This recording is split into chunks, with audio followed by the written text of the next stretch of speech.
Weet jy vriend, daar in Johannes 14 is 'n verskriklike kontroversiële hoofstuk, want hulle gebruik dit vir eskatologie. En die Here sê, moenie worry nie, in die huis van my Vader is baie wonings.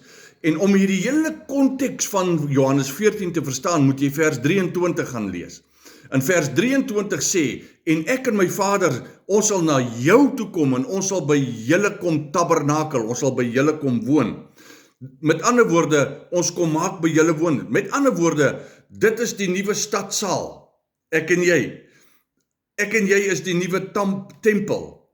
Ek en jy. Hy bly nie in tempels wat met hande gemaak is. Die woning van God is nie meer 'n fisiese gebou of 'n tentwoning nie. Die woning van God is nou mense. Mense waarin die Heilige Gees woon. Met ander woorde, die stad van God is die volk van God.